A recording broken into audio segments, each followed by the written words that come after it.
Hello, welcome to my channel. And today we're going to talk about how to find your authentic self after narcissism. Ooh, that's a good one, right? Because there's a lot of lostness in narcissistic relationships and toxic relationships and abusive relationships. There's a lot of, I lost who I am. I lost my identity. I know for me, in my 22-year toxic relationship, I remember feeling like, okay, so now I've been their mom all these years and his wife, but who am I? Good question, right? So that's what I want to share with you today. Hello, my name is Denise Kavalauskas, and I am a women's transformational love coach, and I specialize in helping women and men heal after narcissistic relationships, after toxic relationships, after abusive relationships. And so every one of my videos is geared towards talking to you about how to heal after you've been in these relationships. Maybe you've had one, maybe you've had a cycle of these types of relationships. Maybe you come from narcissistic parents or one narcissistic parent. This is abuse. It has an effect on you. So it's really important for you to heal after these relationships so that you can now have healthy relationships. That is the whole goal. So if any of my videos, and including this one, gives you any value, any inspiration, any motivation, any transformation, please smash that like button. And if you want more, then subscribe to the channel. You will get notifications when I upload a video, which will help you because it's like these little mini training videos. And or if you have any comments or questions, please do that below. What you do by doing any of those three things or all of those three things is helping the channel grow, which helps me reach more people like you and more people like me who have been through the trenches, who have been through abusive relationships, and who are wanting to heal and move on in life and create true love. Okay, so let's dive in.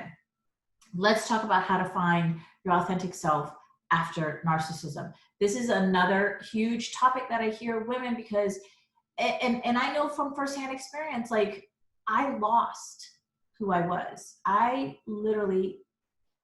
remember even introducing myself. And this is nobody's fault. This is just, it's part of the process of being in these types of relationships that this is what happens. So I'm not blaming anybody, but I used to introduce myself as their mom.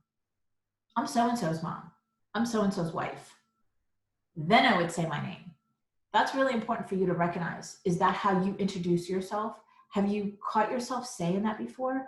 Or did that awareness just come to you and you're like, oh crap, I do the same thing. Or I have been doing the same thing for years and years and years. So that's your first clue of, wow, I put myself on the back burner. All right, so how do you find your authentic self after narcissism? Well, the first thing that you do is you start to choose yourself as a priority. So let me get deep into this for a second because this is really important for you to recognize about yourself. Hold on. I just see it in the video and it annoys me. Okay, so the first thing that I want you to notice is that when you love too much, give too much, and do too much for other people, you are operating from mother energy or parent energy. We're talking about energy, how you show up in the world. Now, it can be a challenge for you to shift out of the mother energy and up into woman energy or adult energy, okay? It's a process, I'm not gonna lie, it is a process. When I was in my 22-year toxic relationship, I was in so much mother energy. So not only was I mothering my children, which that could be a whole other video, you don't even wanna be in mother energy when you're parenting your children, and there's a lot of reasons why for that. But with my ex-husband, I was in mother energy. So remember that like energy always attracts like energy. So if you're coming from a place of mother energy, loves too much, gives too much, does too much, you're going to attract, guess what? Child energy. And I know that we can agree that narcissistic people are very much child energy. They act like a child, they pout and they don't get their way. Everything has to be about me. Nothing's about you, right? Or they yell to get their point across, right? Or their needs are the only important needs. So if you're not giving me sex, then I'm gonna go out and get sex from somebody else because you're not doing. So in other words, there's a lot of child energy in narcissistic people, correct? So when you're operating from this mother energy, then you're gonna attract child energy. And the more you mother whoever this person is in your life, because right now I just gave the scenario of a spousal, but this could be your parent, this could be your child, this could be a boss, this could be a coworker, this could be anybody in your life. The more you show up in the mother energy, the more they're going to show up in the child energy. Okay, so let me give you more, let's dive in more into the mother energy so you can recognize this in yourself and you can start to shift it. People pleasers. Are you a people pleaser? People pleasers, that is mother energy, because people pleasers want to do too much, love too much, and give too much. They want to feel needed, and so in order for them to feel needed, they please everybody else. They don't do anything for them. Doormats. I know that's kind of a harsh word. I get it, but it's true. You're either have no boundaries and letting people step all over you, or you know somebody like this. And when you come from a space of no boundaries and letting people step all over you, it is referred to as a doormat.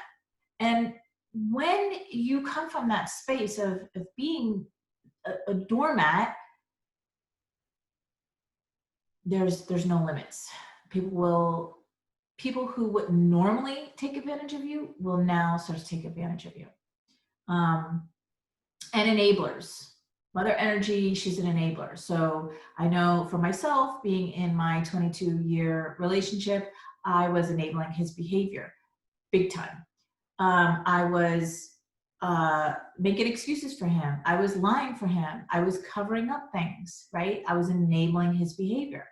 So how do you find your authentic self after narcissism? You start to put yourself as a priority.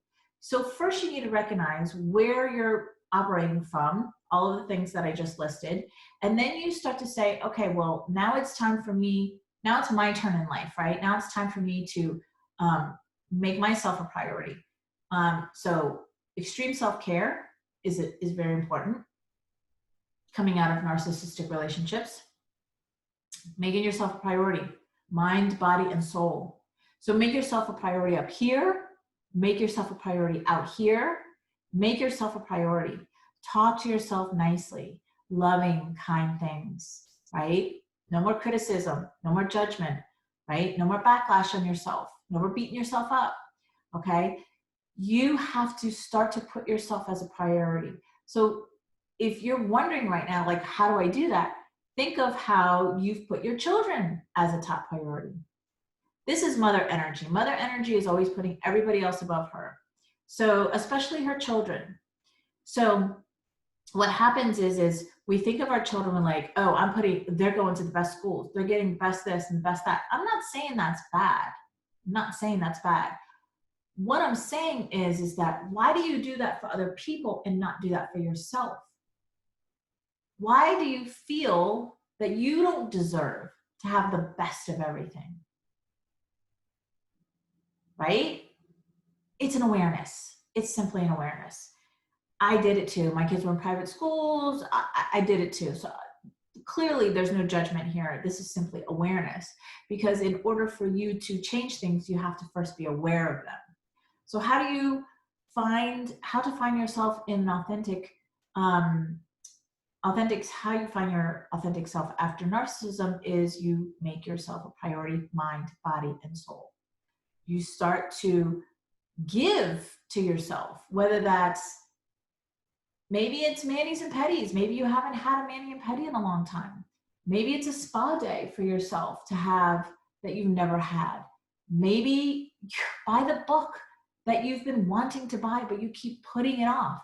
And then cut out some time for yourself every single day to read the book, right? Do something for yourself. Show up as your authentic self. Tell your truth, right? And the first person that you need to tell the truth to is who? You. You have to tell yourself the truth, right? About the past, about everything. There's going to be things about yourself that you don't want to admit to. But in order for you to find your authentic self after narcissism, you have to face all of that stuff. And I get it, like it can be challenging, but I promise you what's waiting for you on the other side is so freaking amazing. If I could even just give you a glimpse into where my life was before compared to where my life is now, it'd blow your mind. It would truly blow your mind. So how do you find your authentic self after narcissism? You start to make yourself a priority. You start to tell your truth to yourself. And that could simply be like pen to paper and just write a letter and say, dear, and state your name. In the past, I've always avoided or resisted or ignored X, Y, and Z, whatever that is for you. And now I'm ready to face it. I'm ready to talk about it. I'm ready to write about it. Yourself. You start to tell yourself the truth. All of the hard things, the easiest way for you to determine on what is your truth is listen to what other people have said about you. Even if you didn't agree about it, because there is some truth in it. Even if the other person was nasty. This is the beautiful thing about toxic people. They really do teach us stuff. We really do need them in our lives to tell us stuff. So don't ignore that person and what they said just because that person is shitty. Really, could I say that on YouTube? Crappy. Really tap into is there some truth to that? Right? I remember the first time I was called a drama queen. I was like, I am not a drama queen. I refuse to believe that I'm a drama queen, right? And so I was refusing to believe that I was a drama queen. But guess what? I do have a drama queen side to me. And that's beautiful. That's okay. I embrace that side of me. But there was a time when I was like, I am not a drama queen. So pay attention to all of these things. They really are there for you. They really are showing up for you. And if you want any help with that, if you want any guidance with that, I'm going to put my link below in the description of how you and I can contact. It's an application. All you have to do is fill it out. And basically, it gives me a glimpse into your world and what you need right now. And then I will contact you and then we can get on a call together and see if I can help you. That is my number one priority always, is to help you heal after narcissism. So there's a lot of things that go into that. Right now we're talking about showing up as your authentic self, but there's trust, there's loving yourself again, there's telling yourself the truth, there's forgiving yourself. There's all of these aspects of what's been ignored because your focus has been on the narcissistic person, the toxic person that's sucked all of the energy from you, out of you for all of this time, and you have simply forgotten who you are. And so now it's time for you to get back to your authentic self. Who are you? What do you love? What do you love to do? What do you love to hear? What do you love to experience? What do you love to see? What's your favorite place to go? Where's your favorite vacation spot? Is it the beach, the mountains, the lake, the desert, the forest? When is the last time you did something for yourself? All of these things are really, really important. So I will put that link in the description below. Again, if this video gave you any value, please like it, subscribe, and or leave a comment below. You can always tell me what topic you'd like me to discuss. I will certainly do that for you. And as always, Have an amazing day.